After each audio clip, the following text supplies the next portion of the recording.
My wife texted, "I'll be staying at David's tonight. Don't wait up." I replied, "Thanks for letting me know." Then I packed her entire wardrobe in boxes and left them at David's door. Her 3 a.m. panic call. "My name is Adrian Hole and I'm 32 years old, which means I'm supposedly old enough to know better, but apparently still dumb enough to fall for the oldest trick in the book. If you'd asked me last week, hell, if you'd asked me yesterday morning while I was sipping my overpriced coffee and scrolling through LinkedIn like some kind of functional adult, I would have told you I had my together. I was happily married to Sophie, my wife of 3 years, had a stable career in architecture that didn't make me want to throw myself off the buildings I designed, and owned a townhouse that was slowly but surely draining my bank account in the most American way possible. Sophie was what you'd call a catch, at least on paper. Charming in the effortless way that made waiters remember her name and strangers strike up conversations at grocery stores. Ambitious to the point where she'd network at a funeral if she thought it could advance her career. She was always the center of attention at parties. The kind of woman who could walk into a room and somehow make everyone else feel like they were auditioning for her approval. I used to love watching her work a crowd, thinking I was the lucky bastard who got to take her home at the end of the night. What a goddamn idiot I was. See, Sophie had this job in marketing, or was it public relations? Honestly, I could never keep track because her job description seemed to change depending on who was asking and how impressive she needed to sound. But whatever the hell she was doing, it required a lot of networking. And by networking, I mean staying out until 2 o'clock in the morning at industry events that somehow never had any photos posted on social media. Funny how that works, right? Now, I'm not some controlling psycho who demands to know where his wife is every second of the day. I believe in trust and giving people space to breathe and grow in all that modern relationship they write about in those self-help books that cluttered our nightstand. But there's trust and then there's being a goddamn doormat. And somewhere along the way, I'd crossed that line without even realizing it. The financial arrangement we had should have been my first red flag. But hindsight's 20/20 and I was apparently wearing beer goggles for 3 straight years. Sophie never chipped in much financially. And by not much, I mean practically nothing. I paid the mortgage on our townhouse, a mortgage that made my accountant was every time we reviewed my finances. I covered the utilities, the internet, the cable package she insisted we needed because everyone watches HBO. I bought most of the groceries, funded our date nights, and somehow ended up paying for her gym membership because we're a team, babe. Every month, I get a little tighter around the collar when the bills came in, but I told myself it was temporary. Sophie was building her career, finding her footing in a competitive industry. Once she got that promotion she was always talking about, once she landed that big client she was always chasing, she'd start contributing more. We were partners and partners supported each other through thick and thin, right? That's what marriage was supposed to be about. What a load of horseshit that turned out to be. But the real kicker, the thing that should have sent me running for the hills faster than a tourist fleeing a Times Square Elmo, was how she guarded her phone. That little device was practically surgically attached to her hand, always face down on whatever surface was nearby, locked tighter than Fort Knox. She'd changed the passcode from our anniversary date, which I'd known because, you know, we used to share things like normal couples, to something I couldn't guess if my life depended on it. Privacy is important in a relationship, she'd say whenever I made some casual comment about her phone habits. We don't need to know everything about each other's lives. And like the trusting fool I was, I'd nod and agree because that sounded reasonable, didn't it? Mature couples respected boundaries. Healthy relationships required individual space. All that Dr. Phil that sounds great in theory, but falls apart the moment you realize your wife is treating you like a roommate who happens to pay all the bills. The late nights started getting longer somewhere around year 2 of our marriage. What used to be the occasional work dinner became weekly events, then twice weekly, then practically every goddamn night of the week. Sophie would text me around 5 o'clock. Always a text, never a call, letting me know she wouldn't be home for dinner, big client meeting, or team building event, or my personal favorite, mandatory company social. I'd eat alone more often than not, sitting at our dining table that could seat 6, but usually only seated one lonely architect wondering where the hell his wife was. I'd save her leftovers like some kind of devoted golden retriever waiting for his owner to come home. Sometimes she'd eat them the next day. Sometimes they'd sit in the fridge until they went bad and I'd throw them out, feeling guilty about the waste. The unease started as this tiny knot in my stomach, like when you know you've forgotten something important but can't remember what. It grew slowly, fed by her secretive phone calls in the bathroom, her sudden interest in working out, her new wardrobe that somehow appeared without any corresponding credit card charges on our joint account. Little things that individually meant nothing, but together painted a picture. I was too stupid to see. Love meant trust.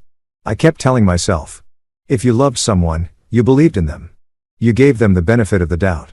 You didn't turn into some paranoid psycho who checked up on their spouse like they were a teenager with a fake ID.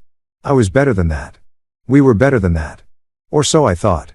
Looking back now, I can see how perfectly I played my role in this whole charade. I was the ideal mark. Trusting, financially stable, emotionally invested, and just naive enough to mistake being taken advantage of for being a supportive husband. I was so busy congratulating myself on being the kind of modern man who didn't need to control his wife that I completely missed the fact that my wife was living a completely separate life that didn't include me except as a source of financial security. But last week, all of that comfortable self-deception came crashing down around me like a house of cards in a hurricane.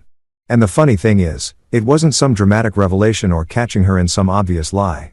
It was just a text message. One simple, honest text message that finally showed me exactly where I stood in Sophie's world. Turns out the truth really can set you free. It just hurts like hell first. It was a Tuesday evening, the kind of ordinary weeknight that you'd forget about 5 minutes after living it if it weren't for the fact that it completely blew up your entire life. I was standing in our kitchen, my kitchen, as it turns out, wearing the stupid apron Sophie had bought me for Christmas that read, "Kiss the cook." In obnoxiously cheerful letters. Real cute, right? Except the only person kissing this cook these days was apparently nobody.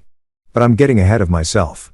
I was making my specialty, which is basically the only thing I can cook without setting off the smoke detector. Spaghetti with meat sauce from a jar because I'm not some Food Network superstar. Just a guy trying to have dinner ready when his wife got home from another one of her mysterious work events. The pasta was boiling away, filling the kitchen with that starchy steam that makes you feel domestic and accomplished, like you've got your together, even when you absolutely don't. The meat was browning in the pan, making those satisfying sizzling sounds that remind you why humans invented cooking in the first place.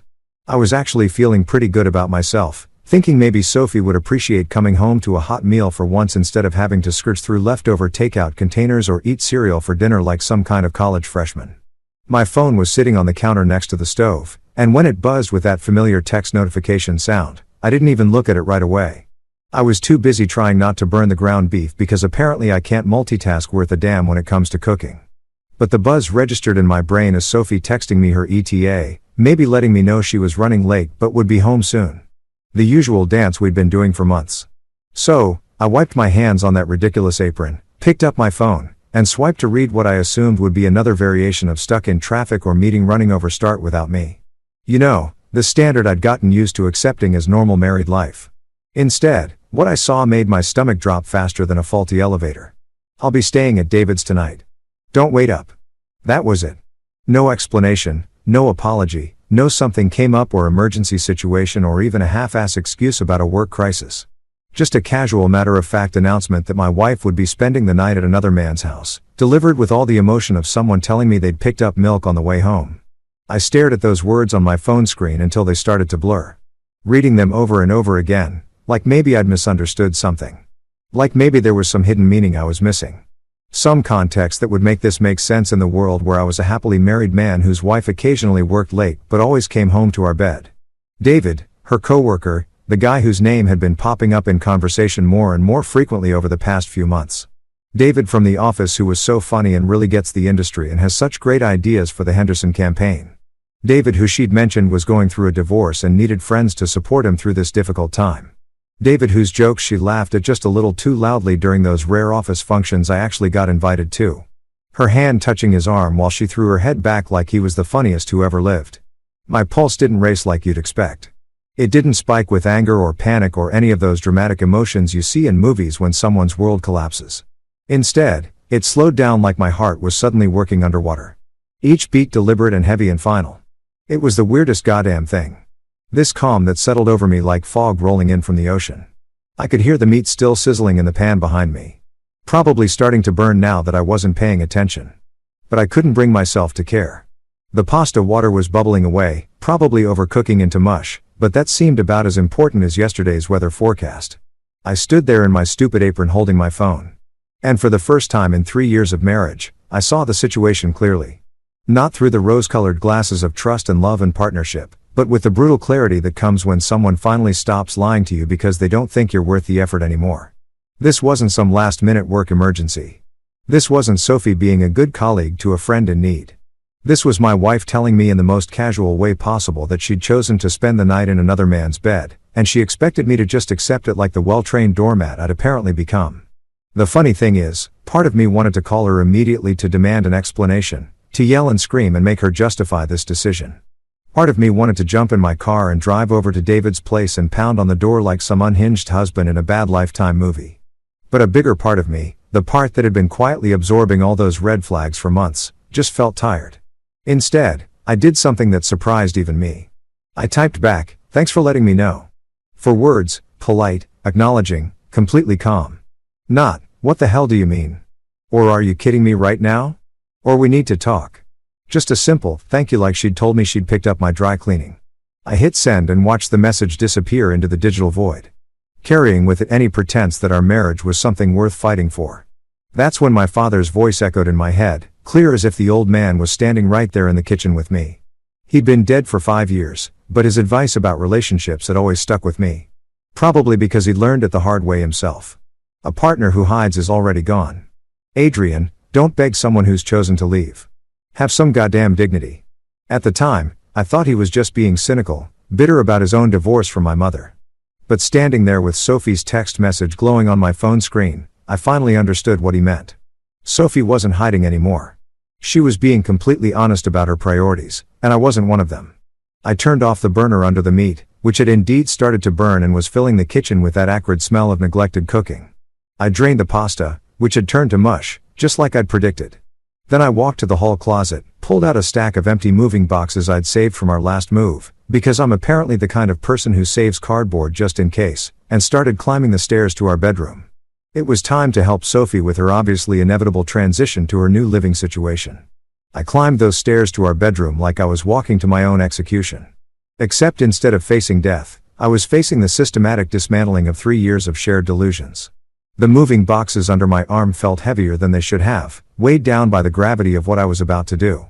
Each step creaked under my feet. Our townhouse was old enough to have character, which is realtor speak for everything makes noise and nothing works quite right. The bedroom door was open and stepping inside felt like entering a crime scene where the only victim was my own stupidity. Sophie's presence was everywhere. Her jewelry scattered across the dresser like expensive breadcrumbs. Her clothes draped over the chair in that casual way that used to seem charming, but now looked like the careless attitude of someone who never had to clean up after herself because she knew some sucker would do it for her. I set the boxes down on the hardwood floor with a hollow thud that seemed to echo through the room. For a moment, I just stood there, hands on my hips, surveying the landscape of our shared life like a general planning, a strategic retreat. Where the hell do you even start when you're packing up a marriage? Do you go chronologically, starting with the oldest stuff and working your way to the newest? Do you pack by category, all the dresses together, all the shoes in another box? Or do you just grab whatever's closest and shove it in cardboard containers like you're fleeing a natural disaster? I decided to start with her closet because it was right there and because I figured I might as well get the biggest job out of the way first. Sophie had more clothes than a department store, which always amazed me considering she claimed to never have any money to contribute to our household expenses. Apparently, there's always cash for a new dress or those ridiculously expensive shoes that cost more than my monthly car payment. But splitting the electric bill, that's where things got tight. I pulled the first box toward me and started with her dresses. The black cocktail dress she'd worn to my company Christmas party last year where she'd spent most of the evening talking to my boss about synergistic opportunities while I stood around like a well-dressed accessory folded and boxed the red sundress from our anniversary dinner 2 months ago where she'd spent half the meal texting someone about urgent work stuff that apparently couldn't wait until business hours folded and boxed each piece of clothing felt like I was handling evidence for my own trial proof of all the times I'd ignore the obvious signs that my wife was living a completely separate life. That blue blouse she'd bought for client meetings, but somehow never seemed to wear when she was actually meeting clients I knew about. The designer jeans that appeared in her wardrobe without any corresponding charge on our credit card statements, our statements as if we were actually partners in anything other than name. The mechanical nature of folding and packing was almost therapeutic, like meditation for the recently betrayed. Fold the sleeve, smooth the fabric, place it in the box. Repeat. Each item removed from our shared space was another step toward reclaiming my own life, my own home, my own goddamn sanity. Her favorite gowns were hanging in the back of the closet. The fancy stuff she wore to those networking events that somehow never resulted in any actual business that I could see. The emerald green dress that hugged her curves in all the right places.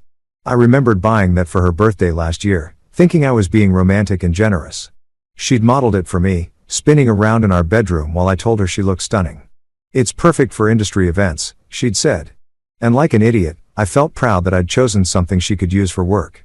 Now, folding that same dress and placing it carefully in the box, I realized she'd probably worn it for David.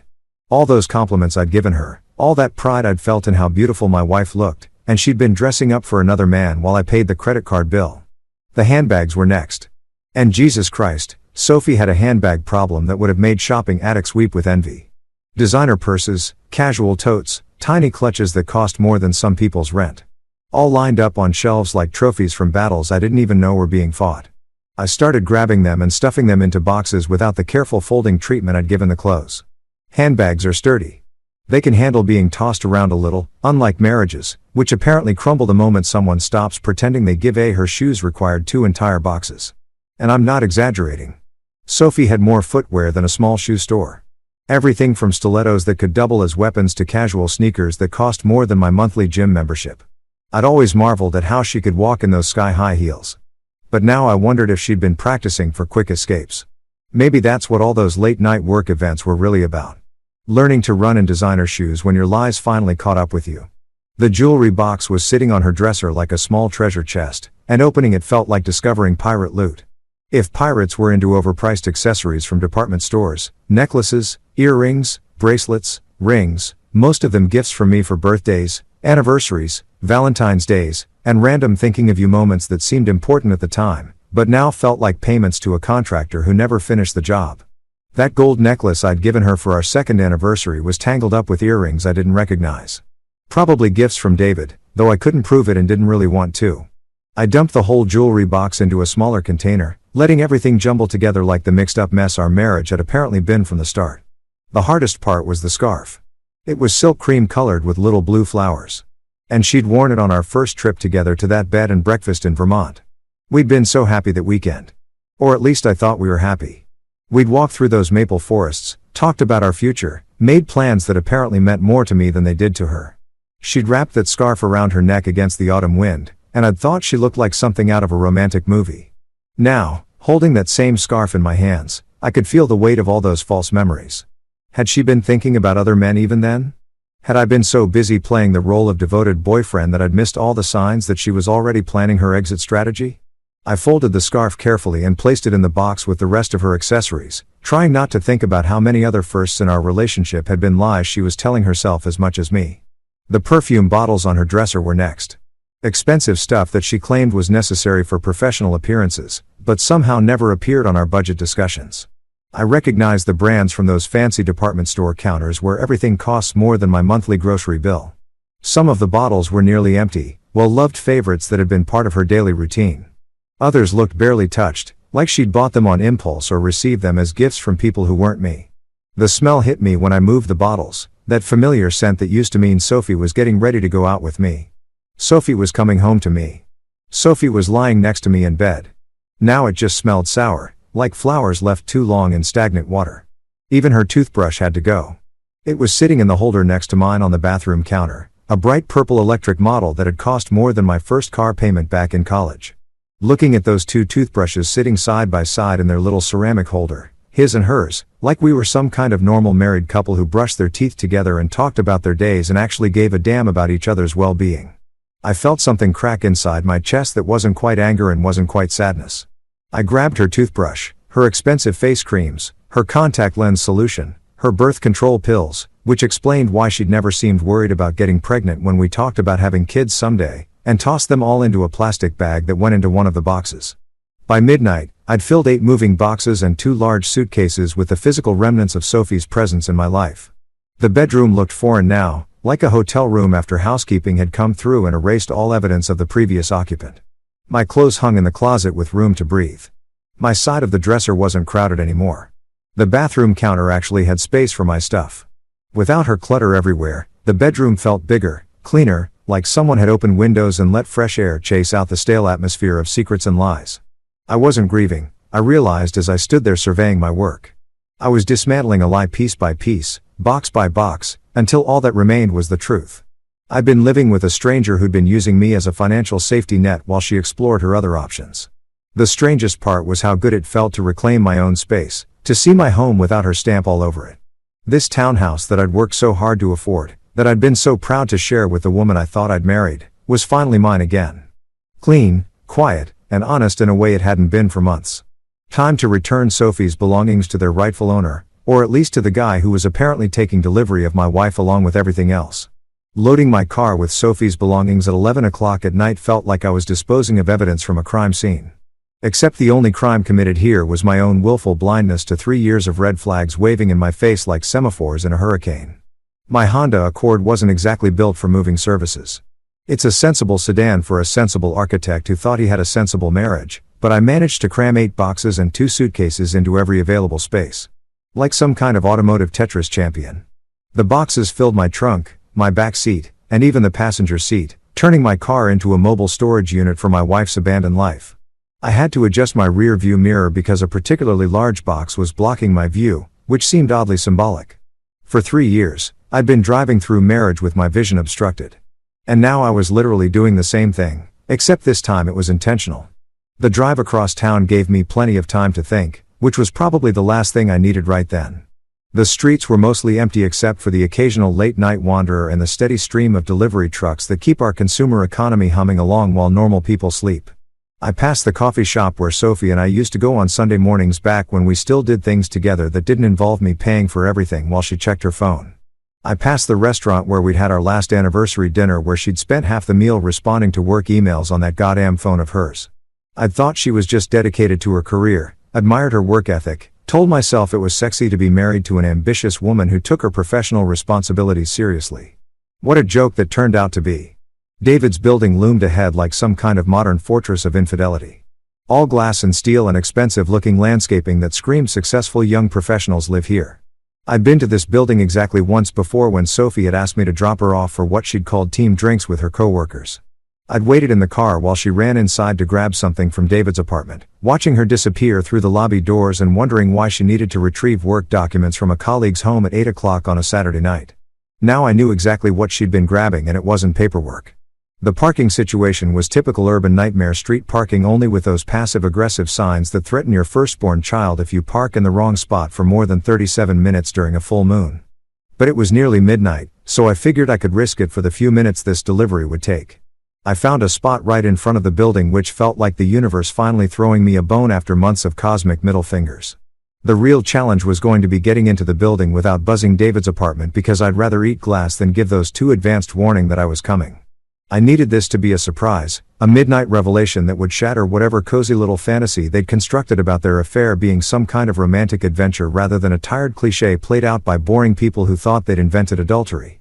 Fate, as it turned out, was feeling cooperative for once in my goddamn life. As I was standing outside the building, arms full of Sophie's designer, wondering how I was going to sweet talk my way past the security system, the lobby door opened and some hipster in skinny jeans and an ironic t-shirt walked out. Probably heading to one of those late-night establishments that serve overpriced cocktails to people who think staying up past 11 makes them edgy. I caught the door with my foot before it could close. Nodding my thanks to the hipster who barely glanced at me because apparently strange men carrying boxes into residential buildings at midnight is just Tuesday night in this neighborhood. Maybe this happened more often than I thought. Maybe David made a habit of collecting other men's wives along with their possessions. The lobby was all marble floors and modern lighting that probably cost more than my monthly salary. The kind of aggressively stylish design that announces rich people live here without actually having any personality. There was abstract art on the walls that looked like someone had sneezed paint on a canvas and charged $20,000 for the privilege. A doorman's desk sat empty. Apparently, security took a break after normal human hours, which seemed like poor planning for a building that housed home-wrecking pieces. Of the elevator ride to the 8th floor gave me time to practice my breathing and wonder if I was having some kind of mental breakdown. Normal people probably don't deliver their cheating spouse's belongings to their lover's apartment at midnight. Normal people probably scream and cry and demand explanations and try to work things out through couples therapy and uncomfortable conversations about communication and trust. But I'd never felt more clear-headed in my life. This wasn't a breakdown. This was clarity. This was the first honest thing I'd done in months, maybe years. Instead of pretending everything was fine, while my wife slowly dismantled our marriage from the inside, I was taking action. I was solving a problem with the kind of direct approach that had made me a good architect. You identify the structural weakness. You address it immediately, and you don't waste time hoping it'll fix itself. The hallway on David's floor was carpeted in some neutral color that probably had a fancy name like whispered taupe or contemplative beige. The walls were painted that perfect shade of inoffensive off-white that property management companies love because it hides minor damage while sucking the soul out of any space it touches. Apartment doors stretched down the corridor like a lineup of suspects, each one hiding its own collection of secrets and lies and midnight deliveries. David's door was 8F, and standing in front of it with Sophie's entire wardrobe packed into boxes felt like the culmination of every ignored instinct I'd had over the past year. This was where my wife was spending her nights while I ate dinner alone and wondered why our marriage felt like a business arrangement where only one party was holding up their end of the contract. I set the boxes down as quietly as possible, stacking them neatly against the door like some kind of passive-aggressive care package. The suitcases went on either side, creating a little fortress of Sophie's abandoned life that David would discover when he opened his door in the morning. Or maybe Sophie would find them when she snuck out for her walk of shame, trying to get home before I woke up and noticed she'd never come to bed. The note was something I'd written while packing. A simple message folded into a small square of paper that I placed on top of the highest box where it couldn't be missed. Sophie's belongings. She's yours now. Short, sweet, and to the point. No accusations, no drama, no begging or pleading or angry rants about betrayal and broken trust. Just a simple acknowledgement of the new reality. David had won the prize of Sophie's full-time attention along with all the financial responsibility that came with it. I pulled out my phone and took a picture of the whole setup. 8 boxes, 2 suitcases, and 1 note arranged outside apartment 8F like some kind of surreal art installation titled The Remains of a Marriage. The photo wasn't for social media or revenge or anything petty like that. It was for me proof that I'd actually done this thing. Evidence that I'd finally stopped being a victim and started being a man who solved his own problems. The elevator ride back down felt different than the trip up. Lighter somehow. Like I'd left more than just Sophie's belongings on David's doorstep. I'd left behind 3 years of making excuses for someone who'd never deserved them. I'd left behind the version of myself who paid all the bills while his wife lived her real life somewhere else. I'd left behind the pathetic husband who cooked dinner every night for a woman who was probably eating takeout in another man's bed. Walking back to my car, I felt something I hadn't experienced in months. Genuine excitement about going home, not to our home with all its compromises and shared spaces and careful negotiations about whose turn it was to clean the bathroom. Home to my place where I could eat cereal for dinner without judgment, watch whatever I wanted on TV without debate, and sleep in the middle of the bed without worrying about disturbing someone who'd rather be sleeping somewhere else. Anyway, the drive home was peaceful in a way that surprised me. I'd expected to feel angry or sad or confused, some combination of the emotions that normal people probably experience when their marriages explode in real time. Instead, I felt calm, focused, almost relieved. The hard part was done. I'd identified the problem, developed a solution, and executed it with the kind of efficiency that would have made my project management professors proud. Back at the townhouse, my townhouse now. I had one more task to complete before this night was officially over. I'd researched locksmith services while Sophie's clothes were in the dryer earlier and found a 24-hour emergency service that charged premium rates, but promised immediate response times for situations involving security concerns. Getting the locks changed at midnight probably qualified as a security concern, especially when your soon-to-be ex-wife had demonstrated a casual disregard for concepts like honesty, fidelity, and basic human decency. The locksmith was a grizzled guy named Pete, who looked like he'd seen every variety of domestic drama that late-night lock changes usually represented. He didn't ask questions, didn't make conversation, just got to work with the professional competence of someone who'd installed a lot of fresh starts for people whose lives had recently gone sideways. 200 even, Pete said when he finished, handing me a set of shiny new keys that felt heavier than they should have. These are high-security locks, so make sure you don't lose them. Pain in the ass to replace. I paid him in cash and watched his van disappear down the street, leaving me standing in my own doorway with keys to my own house. Finally able to control who had access to my space, my life, my peace of mind. It felt like graduating from some kind of extended adolescence where I'd let other people make decisions about my own home. Inside, I deleted Sophie from our shared streaming accounts, our shared cloud storage, our joint credit card that she'd never contributed to. Anyway, each deletion felt like removing a splinter that had been working its way deeper under my skin for months. I changed passwords, updated emergency contacts, removed her access to everything that mattered. Then, I poured myself 3 fingers of the good whiskey I'd been saving for special occasions, sat in my living room that finally felt like mine again, and waited for the phone calls that were sure to come. The first call came at exactly 12:47 a.m. according to my phone's call log, which I checked later, like some kind of forensic investigator analyzing the timeline of his own marriage's death. Sophie's name lit up my screen with that photo I'd taken of her laughing at some restaurant last summer. Back when I thought her smile was meant for me instead of whatever joke David had probably texted her while I was paying the dinner bill. I let it ring 5 times, 6 times until it went to voicemail with that cheerful greeting we'd recorded together. "Hey, you've reached Sophie and Adrian. We can't come to the phone right now, but leave a message and we'll get back to you." God, we sounded so happy in that recording, like 2 people who actually enjoyed each other's company and shared a life that meant something to both of them. The second call came at 10:03 a.m. and I have to admit, there was something deeply satisfying about watching my phone buzz on the coffee table while I sat there sipping whiskey and enjoying the silence of my own home.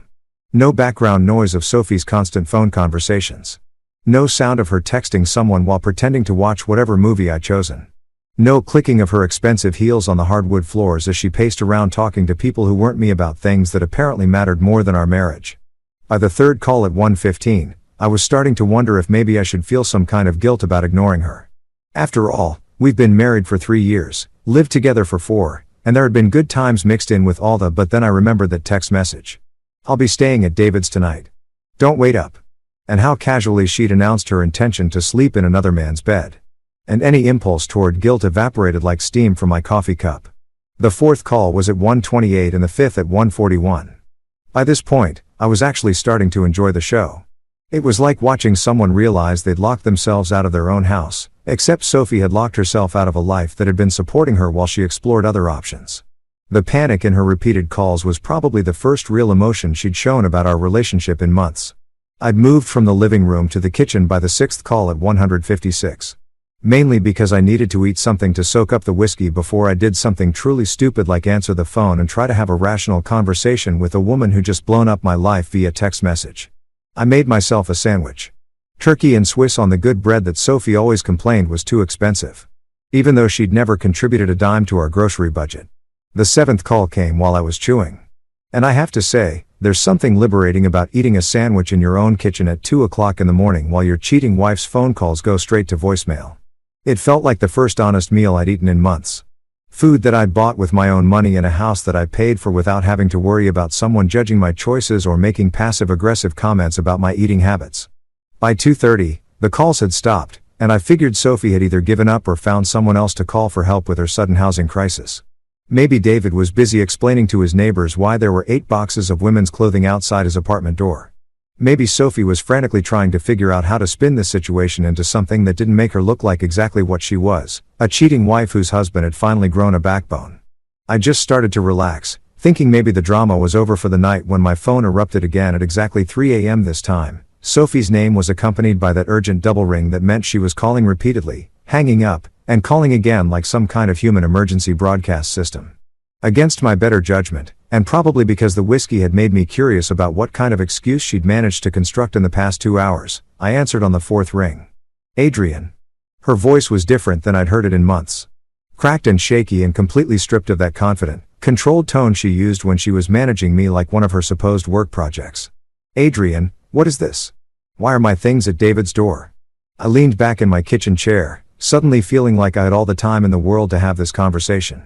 For once, Sophie was the one who needed something from me, who was waiting for my response, who was off balance and scrambling for explanations. It was a refreshing change from our usual dynamic where I was the one asking questions, and she was the one providing carefully crafted non-answers.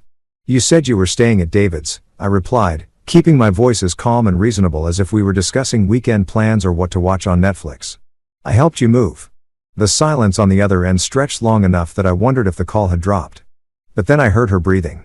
That rapid, shallow sound people make when they're trying not to hyperventilate. When she finally spoke, her voice was higher, more desperate. "Adrian, this is crazy. It was work-related. Okay. We had this emergency situation with the Henderson account and David's got all the files at his place and it just made sense for me to stay over rather than drive home late and then come back early in the morning. It's not what you think." I almost laughed out loud. After 3 years of marriage, Sophie was finally explaining herself to me and her explanation was exactly the kind of corporate I'd been swallowing for months. Emergency situations that required overnight stays, files that couldn't be accessed during normal business hours, work that was so urgent it required sleepover dates with male colleagues. "Huh?" I said, taking another sip of whiskey and enjoying the way the silence made her squirm. "That's interesting. Because in my experience, work emergencies usually involve hotels, not sleepovers at coworkers' apartments. Companies tend to have policies about that kind of thing. Adrian, you're being ridiculous. You know how demanding my job is. You know how important this account is to my career. I can't believe you're making this into something it's not. And there it was, the classic Sophie move. Turn the conversation around so that I was the problem. I was the one being unreasonable. I was the one who didn't understand the demands of her very important career that somehow never generated enough income to contribute to our household expenses. You're right, I said. And I could practically hear her sigh of relief through the phone. Work is very demanding. But here's the thing, Sophie. Work has hotels. Work has conference rooms. Work has office buildings with security guards and proper lighting and expense accounts for emergency accommodations. Work doesn't require you to bring pajamas to David's apartment.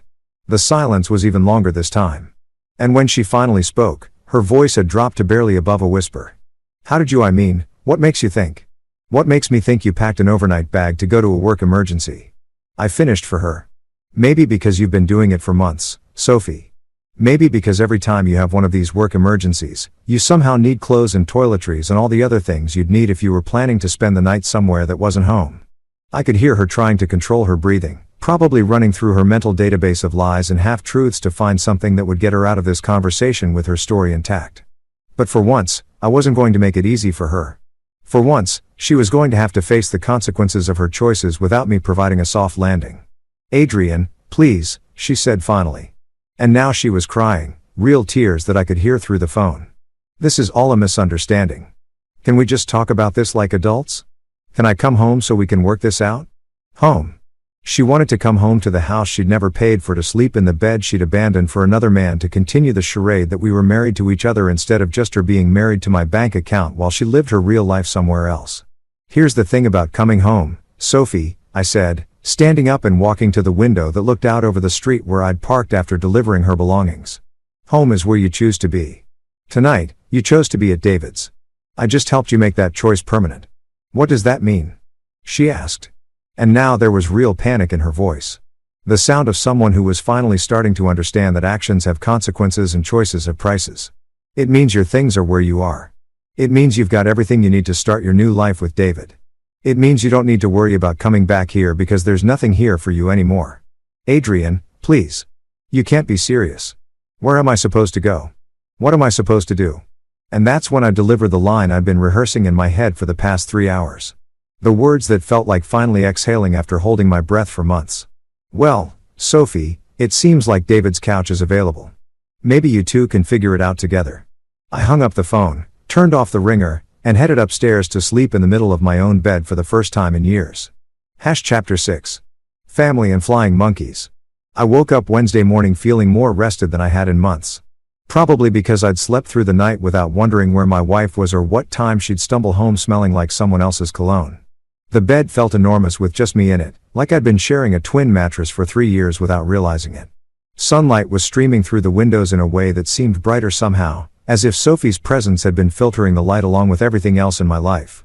That peaceful morning vibe lasted exactly until 7:23 a.m. when my phone started ringing with a number I recognized but hadn't seen in months. Clara, Sophie's mother, calling with what I could only assume would be the opening salvo in the family guilt campaign. Clara had never liked me, which I'd always found ironic since I was the one financially supporting her daughter, while Sophie found herself in whatever career she was claiming to pursue. But apparently being a reliable provider wasn't enough to earn points with a woman who thought her precious daughter deserved a man with a trust fund and a summer house in the Hamptons. Adrian, Clara's voice came through the phone like nails on a chalkboard, pitched at that particular frequency that wealthy women use when they're about to lecture someone they consider beneath them. What the hell do you think you're doing to my daughter? I was standing in my kitchen making coffee, actually enjoying the process for the first time in months because I didn't have to worry about Sophie complaining that it was too strong or too weak or somehow not meeting her exacting standards. And Clara's shrill tone made me smile instead of cringe. "Good morning, Clara," I said, deliberately cheerful in the way that I knew would piss her off. "I'm doing great. Thanks for asking. How are you this lovely Wednesday morning?" "Don't you dare take that tone with me, young man," she snapped. And I could practically picture her standing in her perfectly decorated kitchen, probably wearing one of those expensive robes that cost more than most people's monthly rent. "Sophie called me at 6 o'clock in the morning, crying her eyes out because you threw her onto the street like some kind of common criminal." The threw her onto the street narrative was classic Sophie making herself the victim in a situation where she'd been the one making choices.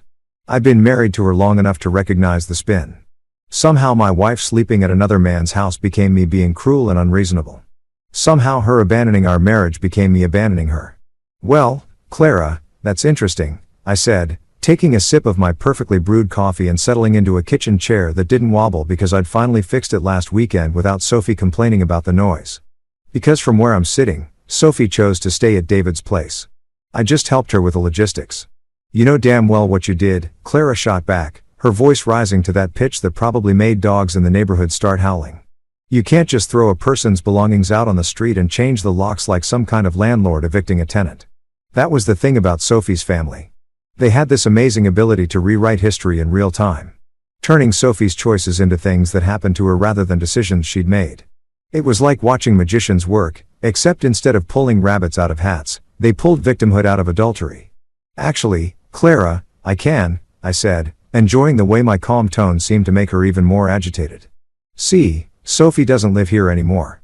She made that pretty clear when she decided to spend her nights at David's place. I'm just respecting her decision to relocate. She's your wife, Clara practically screamed, and I had to hold the phone away from my ear to protect my hearing. You took vows. You made promises. You can't just throw away a marriage because of some silly misunderstanding. Silly misunderstanding. That's what Sophie's mother called her daughter's affair. A silly misunderstanding. Like Sophie had accidentally ended up in another man's bed the way you might accidentally take the wrong exit on the highway. You're absolutely right about the vows. I agreed, which seemed to catch Clara off guard because she went quiet for a moment. I promised to love, honor, and cherish Sophie. I kept those promises right up until she decided they didn't apply to her. Funny how that works. Sophie is going through a difficult time in her career, Clara said, switching tactics the way Sophie always did when one approach wasn't working. She's under enormous pressure. And sometimes people make mistakes when they're stressed. That doesn't mean you abandon them. Career pressure. That was rich.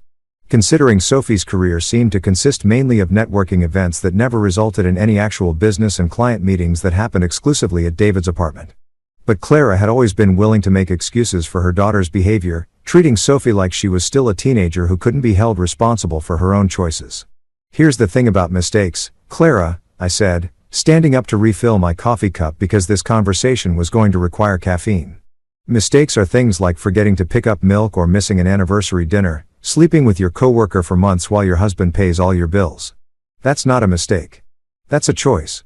The silence on the other end told me that Clara was probably scrambling for her next argument, rifling through her mental playbook of guilt trips and emotional manipulation techniques. Sophie had learned from a master, and watching the family dynamics play out was like getting a behind-the-scenes look at how my wife had developed her talent for making other people responsible for her bad decisions. You're going to regret this, Clara finally said, her voice dropping to that ominous tone that mothers use when they're trying to sound prophetic instead of just vindictive. Sophie is a wonderful woman, and you're going to realize what you've lost when it's too late to get her back. You know what, Clara? You might be right, I said, and again, the agreement seemed to throw her off balance. I might regret losing a woman who never contributed financially to our household, who spent her evenings with other men while I cooked dinner alone, and who announced her intention to sleep at her lover's house via text message. That sounds like a real loss. How dare you, Clara started. But I was done being lectured by a woman who'd raised a daughter to think that marriage was a financial arrangement where only one person had to honor their commitments. Actually, Clara, I dare pretty easily. I interrupted, feeling something like relief wash over me as I finally stopped being polite to people who'd never shown me the same courtesy. I dare to expect my wife to come home at night. I dare to think that marriage means being honest with each other. I dare to believe that if someone wants to live with another man, they should probably divorce their husband first. The sputtering sounds coming through the phone told me that Clara had finally run out of prepared arguments and was operating on pure outrage. It was probably the first time in years that someone had talked back to her instead of just accepting her version of reality where Sophie was always the victim and everyone else was always the problem. You'll be hearing from our lawyer. Clara finally managed playing her last card with all the conviction of someone who'd never actually hired a lawyer but thought the threat might work anyway. Looking forward to it, I replied cheerfully. Make sure you tell him that Sophie had no lease, paid no rent, and contributed nothing to the mortgage or utilities. I'm sure he'll find that very interesting from a legal standpoint. The line went dead, and I realized Clara had hung up on me, probably because she'd finally understood that her daughter's situation wasn't quite as legally solid as she'd hoped.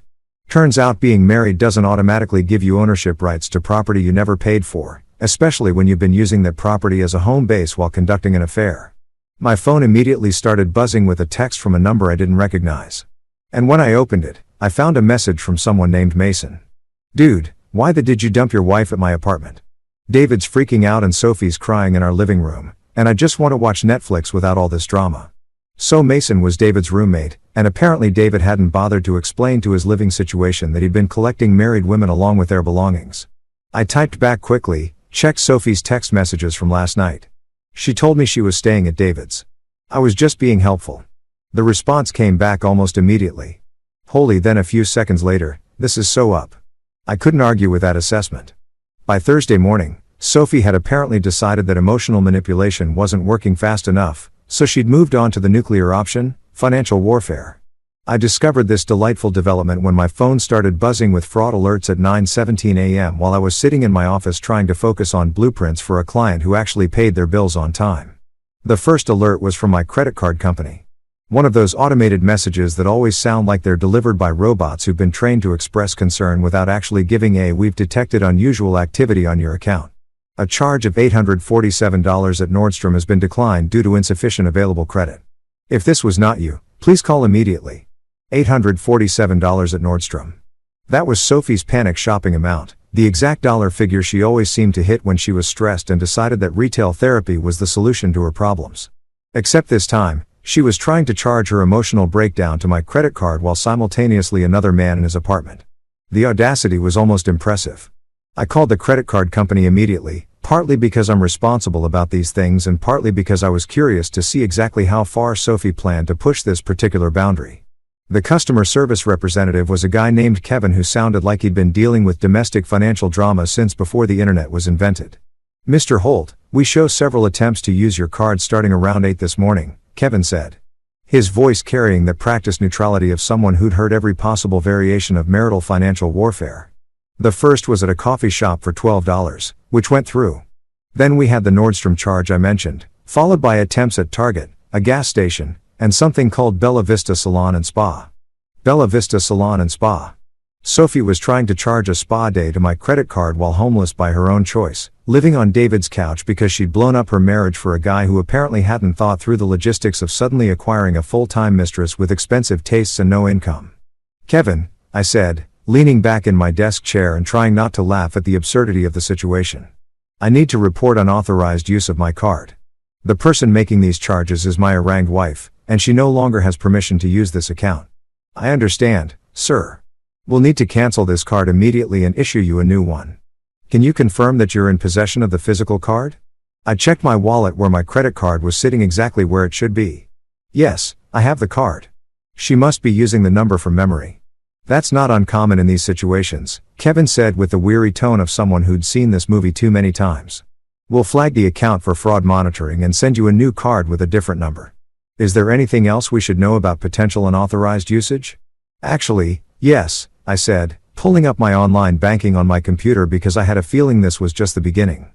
Can you check if there have been any credit applications submitted using my information recently? The pause on Kevin's and told me everything I needed to know before he even spoke. Mr. Holt.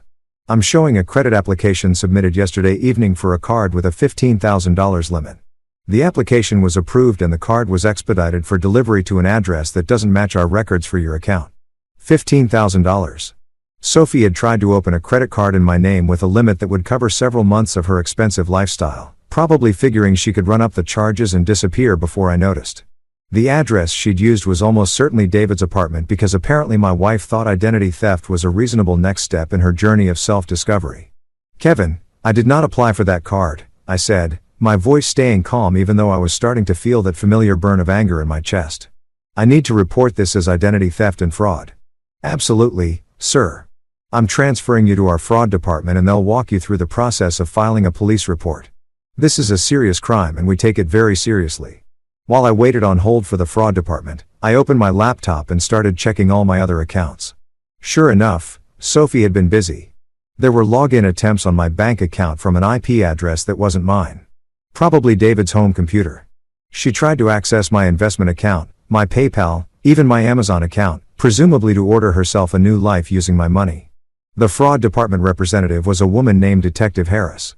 Apparently, the credit card company had actual detectives on staff for situations like this, which said something depressing about how common spousal financial crime had become in America.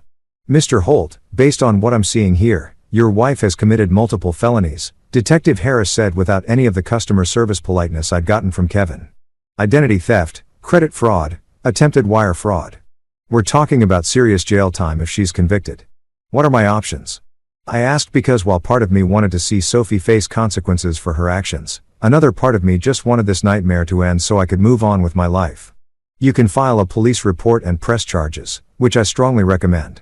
Or you can try to handle this privately, but that leaves you vulnerable to future fraud attempts. In my experience, people who steal from their spouses don't usually stop at the first attempt." That crystallized something for me.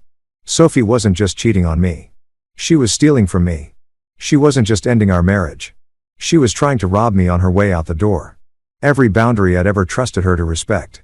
She was systematically destroying in her quest to avoid the consequences of her own choices. "I want to press charges," I said. The words coming out easier than I'd expected.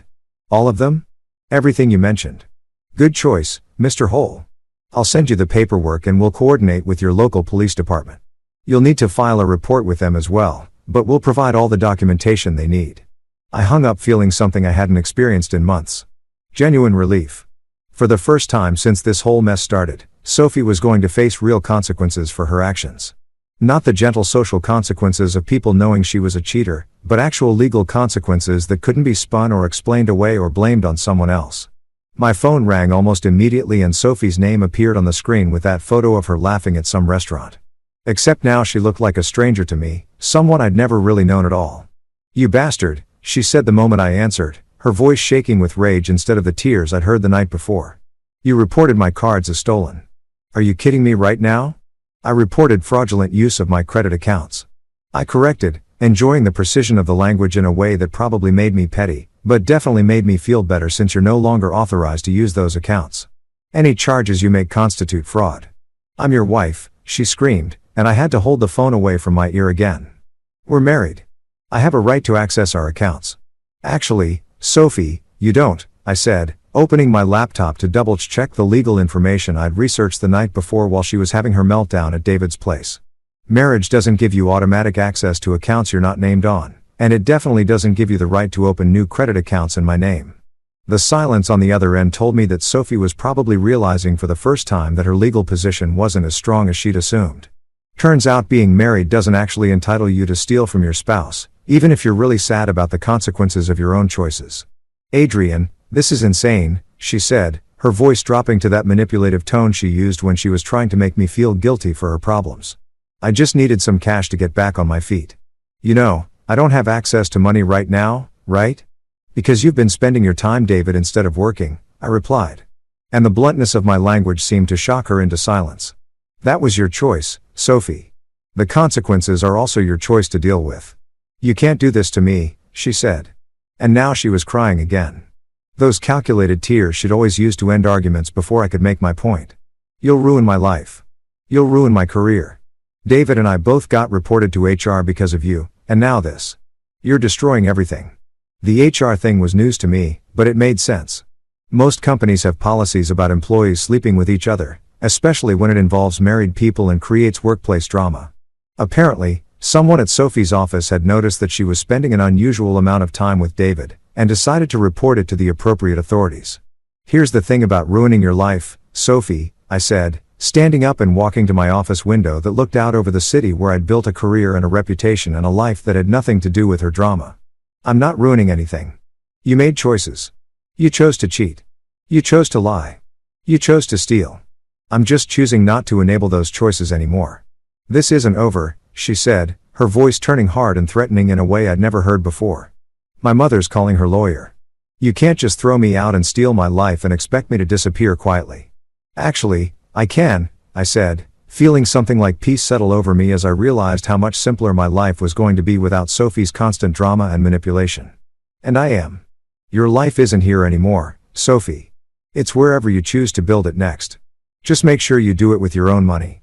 I hung up on her for the second time in 2 days, and it felt even better than the first time. My phone immediately buzzed with another call, this time from Clara again, but I sent it straight to voicemail. Whatever guilt trip or legal threat she wanted to deliver could wait. I had work to do, and for the first time in months, I could actually focus on it without wondering what crisis or lie or financial emergency Sophie would present me with when I got home.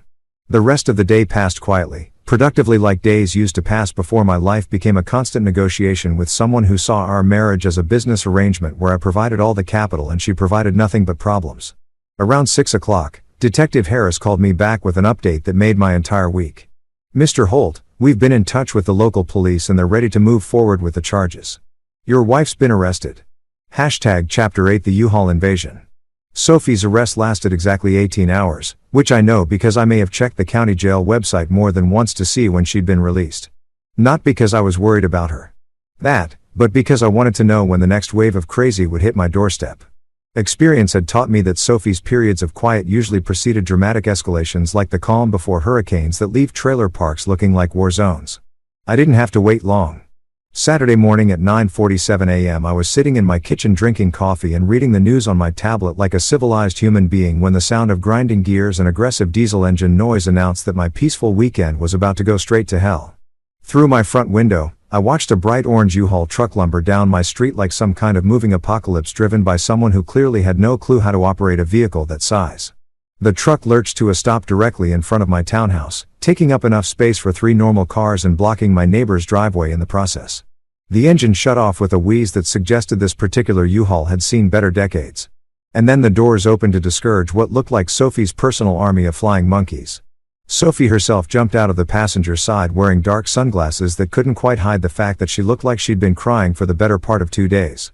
Her hair was pulled back in a messy ponytail and she was wearing jeans and a t-shirt instead of her usual carefully curated outfit, which told me that her stint in county lockup had probably not included access to her usual beauty routine. But Sophie wasn't the main attraction in this particular show. That honor belonged to her backup dancers, Trevor and Luke, her cousins from the Jersey side of the family. 2 guys who looked like they'd stepped out of a casting call for a generic muscle and low-budget action movie. Trevor was about 6'2" with arms like tree trunks and the kind of perpetual scowl that suggested he'd never met a problem he couldn't solve with his fists. Luke was shorter but wider, built like a refrigerator with legs and sporting the kind of buzz cut that screamed either military washout or wannabe tough guy. They climbed out of the U-Haul like they were preparing to storm a beach. All swagger and aggressive body language designed to intimidate whoever they were about to encounter. Trevor was carrying a crowbar, which seemed like overkill for what I assumed was supposed to be a conversation about Sophie's belongings. Luke had what looked like a small sledgehammer because apparently they decided that property damage was going to be part of their negotiation strategy. I watched this amateur production unfold through my front window, sipping my coffee and feeling something like amusement mixed with anticipation. Sophie had clearly decided that bringing muscle to intimidate me was her best remaining option, which showed exactly how little she understood about the situation she'd created for herself. They approached my front door like they were conducting a military operation. Sophie hanging back while Trevor and Luke took point positions on either side of my entrance. Trevor tried the door handle first, apparently surprised to discover that it was locked, which suggested that Sophie hadn't explained the whole change the lock situation to her hired goons. When the handle didn't turn, Trevor looked back at Sophie with the kind of confusion that indicated thinking wasn't his strongest skill. Sophie gestured impatiently toward the door, probably telling him to break it down because subtlety had never been her forte, and desperation wasn't improving her strategic planning. That's when Trevor raised the crowbar and wedged it between my door and the frame, preparing to pry his way into my house like some kind of discount home invader. Luke positioned himself with a sledgehammer, apparently ready to provide backup percussion if the crowbar approach didn't work. I finished my coffee, set the mug in the sink, and walked to my front door with the calm deliberation of someone who was about to enjoy watching other people make terrible decisions. Through the peephole, I could see Trevor working the crowbar while Sophie stood behind him, gesturing and clearly giving instructions about how to break into the house she'd never actually contributed to purchasing. Instead of opening the door, I pulled out my phone and called my brother Daniel, who lived about 10 minutes away and had been waiting for exactly this kind of call ever since I told him about Sophie's midnight relocation to David's apartment. "Danny," I said when he answered. "You know that backup you offered if Sophie tried anything stupid?" "She's trying something stupid?" Daniel asked, and I could hear the grin in his voice. My brother was ex-military, the kind of guy who stayed in shape because he actually enjoyed physical confrontation. And he never liked Sophie even during the periods when I thought our marriage was working. "She's at my front door with 2 guys who look like they bench press small cars for fun and they're trying to break down my door with a crowbar." "No," Daniel laughed. And I heard the sound of keys jingling in the background. I'll be there in 5 minutes. Try not to let them actually break anything before I arrive. No promises, I said, watching Trevor make progress with the crowbar while Sophie bounced on her toes like she was directing a heist instead of committing breaking and entering in broad daylight. Next, I called my friend Nora, who lived 3 blocks away and had been documenting Sophie's increasingly erratic behavior on social media with the dedication of an investigative journalist. Nora was a lawyer who specialized in family law, which meant she understood exactly how valuable video evidence could be in situations like this. "Adrian, what's happening?" Nora answered on the first ring, probably because I never called her on Saturday mornings unless something dramatic was occurring. "Sophie's trying to break into my house with a crowbar and 2 guys who look like they escaped from a prison weight room," I said, still watching the show through my peephole. "Any chance you could come over and document this for posterity?" "Are you kidding me?" Nora practically shouted, and I heard the sound of her grabbing keys and probably the professional camera equipment she kept for exactly these kinds of situations. "I'll be there in 2 minutes. Don't engage with them until I'm recording." "Wouldn't dream of it," I said, though I was definitely planning to engage with them exactly when it would be most useful for my legal position. My third call was to Detective Harris, the fraud investigator who handled Sophie's arrest, because I figured someone in law enforcement should probably know that my recently arrested wife was now attempting to commit additional crimes in broad daylight. "Detective Harris," she answered with the professional tone of someone who was probably dealing with multiple cases of domestic financial drama.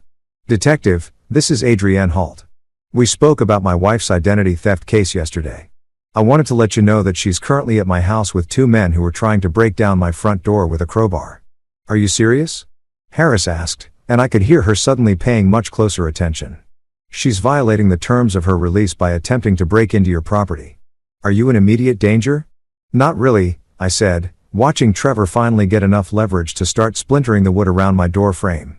"I've got backup coming and they don't know I'm aware of what they're doing." "But I thought you should know that she's escalating." "I'm sending a patrol car," Harris said immediately. "Don't confront them directly. Let us handle this." "Copy that," I said, though I was definitely planning to confront them at exactly the right moment for maximum dramatic effect. Daniel arrived first, parking his truck across the street and walking toward my house with the kind of casual confidence that comes from knowing you can handle whatever situation you're about to encounter. Daniel was built like a brick house. 6 feet 4 inches, 240 pounds of muscle earned through actual military service rather than gym posturing. And he moved with the easy grace of someone who'd been in real fights rather than the aggressive swagger of people who just looked tough. Nora showed up 30 seconds later, carrying her camera and practically vibrating with excitement at the prospect of documenting Sophie's latest meltdown. She positioned herself across the street next to Daniel, far enough away to be safe, but close enough to capture everything in high definition. That's when I decided it was time to make my entrance. I opened my front door just as Trevor was putting his full weight behind the crowbar, which meant he stumbled forward when the door suddenly swung open instead of providing resistance. Luke jumped back like he'd been electrocuted, apparently not expecting the door to open from the inside. "Morning, folks," I said, cheerfully, like I was greeting neighbors who'd stopped by to borrow a cup of sugar instead of criminals trying to break into my house. "Can I help you with something?" Sophie stepped forward, trying to regain control of a situation that had already spiraled way beyond her ability to manage. She pulled off her sunglasses, revealing eyes that were red-rimmed and puffy from crying, and attempted to summon the commanding presence she'd always used to manipulate me into giving her what she wanted. "Adrian, we need to talk," she said, her voice shaking with a combination of anger and desperation. "You can't just lock me out of my own home and steal my life. I have rights." "Your own home," I repeated, genuinely curious about the legal theory she was operating under. "That's interesting. Do you have a lease, a mortgage? Any documentation showing ownership or legal residence?" Trevor shifted the crowbar in his hands, apparently unsure whether he was supposed to continue with the breaking and entering or switch to intimidation mode. Luke looked even more confused, probably wondering why his cousin had brought him to commit crimes that were being recorded by someone with professional camera equipment. "I lived here for 3 years, Sophie said, her voice rising to that pitch that indicated she was about to lose what remained of her composure. "I'm your wife. I have every right to be in this house."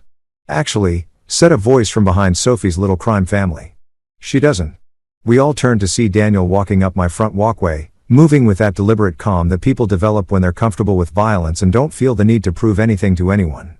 Behind him, Nora was filming everything with the focused attention of someone who understood exactly how valuable this footage was going to be. Trevor and Luke immediately shifted into defensive postures, recognizing Daniel as a legitimate threat in a way they probably hadn't expected to encounter. The crowbar and sledgehammer suddenly seemed less like intimidating props and more like evidence of crimes they were actively committing. "And you are?" Trevor asked, trying to inject some authority into his voice despite the fact that he was clearly outclassed. "I'm Adrian's brother," Daniel replied casually, stopping about 6 feet away from the group and crossing his arms in a way that made his considerable musculature impossible to ignore. "And I'm wondering why you're trying to break into his house." That's when we heard the sirens. Officer Harris pulled up in an unmarked police car just as a patrol unit rounded the corner with lights flashing. And suddenly, Sophie's plan to intimidate me into submission looked a lot more like what it actually was. A coordinated attempt to commit multiple felonies in broad daylight while being recorded by a lawyer. Trevor dropped the crowbar like it was on fire.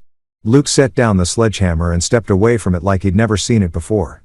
Sophie looked around wildly, probably trying to figure out how her brilliant plan had gone so wrong so quickly. Harris stepped out of her car with the confidence of someone who'd arrested Sophie once already and was apparently going to get the chance to do it again. The patrol officers flanked her, hands resting casually on their service weapons in that universal police gesture that suggests cooperation would be appreciated, but isn't strictly required. Ms. Hole said, walking directly to Sophie while the patrol officers kept an eye on Trevor and Luke. "We need to talk." The days after Sophie's second arrest were eerily calm, like the silence that follows a tornado after it's finished rearranging your entire neighborhood.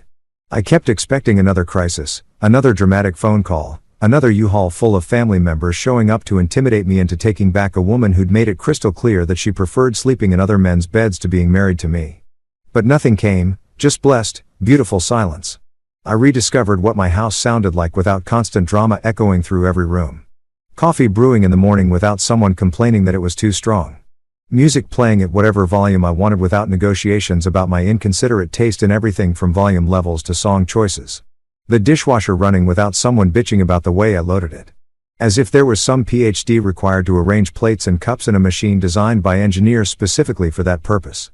For the first time in years, I could eat dinner without checking my phone every 5 minutes to see if Sophie was going to grace me with her presence or if I'd be dining alone again while she worked with David and whoever else was more important than the guy paying all her bills.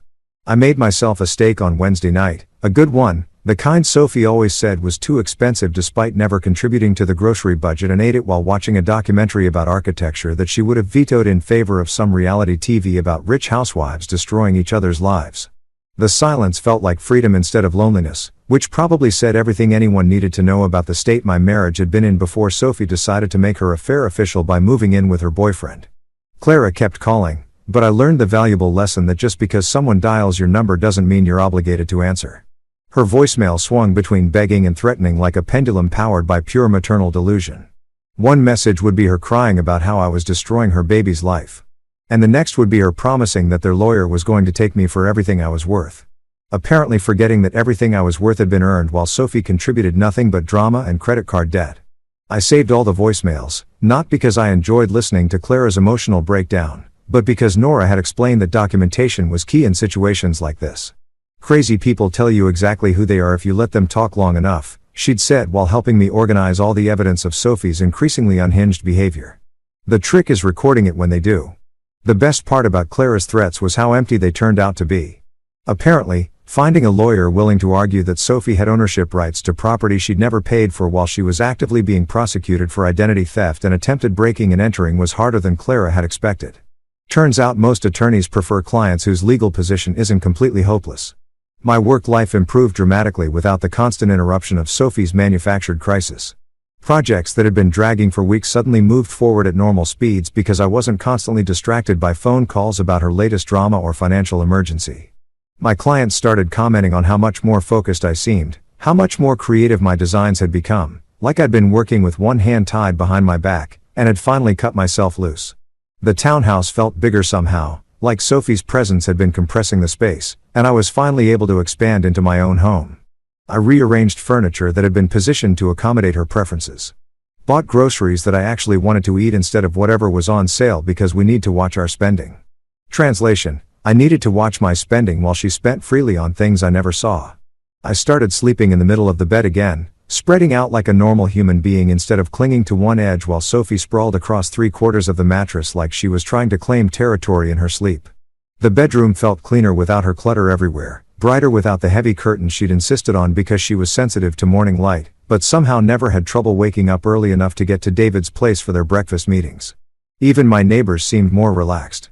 Mrs. Patterson from next door stopped by with cookies and mentioned how much quieter things had been lately, how nice it was not to hear shouting and door slamming at all hours.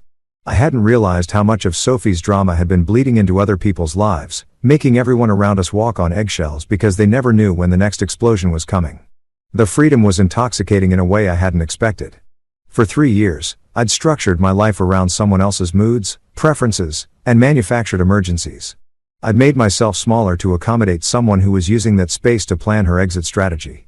Now suddenly I could make decisions based on what I wanted instead of what would avoid triggering Sophie's next meltdown. I bought a new coffee maker, one of those expensive ones Sophie had always said was wasteful, but that made coffee good enough to justify the investment. I painted the living room a color I actually liked instead of the neutral beige Sophie had chosen because it was safe and wouldn't offend anyone, as if our home was supposed to be a hotel lobby instead of a place where people actually lived. For the first time in years, my house felt like mine again. Clean, quiet, and honest in a way it hadn't been since Sophie had started her double life with David, while I paid for the privilege of being lied to in my own home. 3 weeks later, I was walking past my own front door, the one that now had fresh paint covering the damage from Trevor's crowbar adventure, when I caught myself automatically checking for moving trucks or angry family members lurking in the bushes.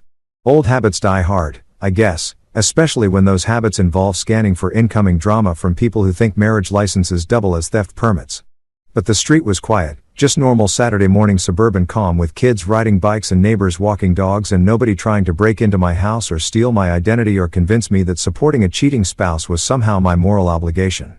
That's when my father's words echoed in my head again, clearer than they'd been since the night I'd packed Sophie's belongings into those 8 boxes. When someone shows you who they are, believe them the first time. Sophie had been showing me who she was for months, maybe years.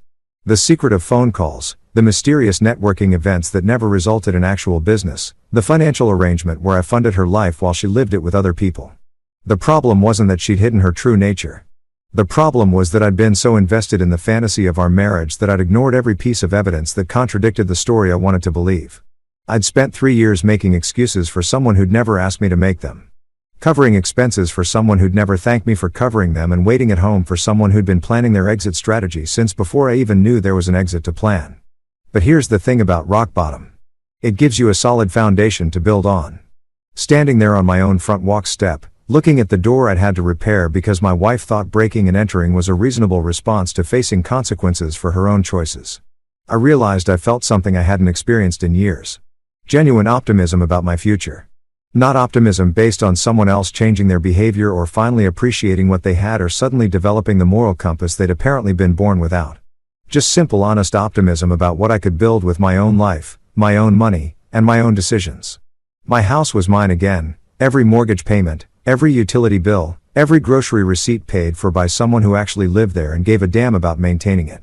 My bank account was mine again, protected by passwords that only I knew and used for purchases that only I made. My time was mine again, spent on projects I cared about and people who actually wanted to spend time with me rather than whatever I could provide for them. The freedom was addictive in the best possible way. Sophie's last contact had been a text message sent through her lawyer, some formal legal about equitable distribution of marital assets that basically translated to, "Please give me money even though I contributed nothing and stole from you." My response, also sent through Nora, had been a detailed accounting of every expense I'd covered during our marriage, along with documentation of Sophie's financial contributions, which averaged out to about $37 per month if you counted the occasional coffee she bought while we were out together. Turns out equitable distribution doesn't mean much when one party did all the distributing and the other party did all the taking. Her final words to me, shouted as Harris led her away in handcuffs for the second time, had been, "You'll regret losing me, Adrian. You'll never find anyone better." But standing there in front of my own house, breathing air that didn't smell like lies and manipulation and manufactured crisis, I realized Sophie had been wrong about that, too. I wouldn't regret losing her. I'd only regret how long it had taken me to let her go. And with that realization, I walked through my own front door, closed it behind me, and got on with the business of building a life worth living alone, honest, and finally completely free.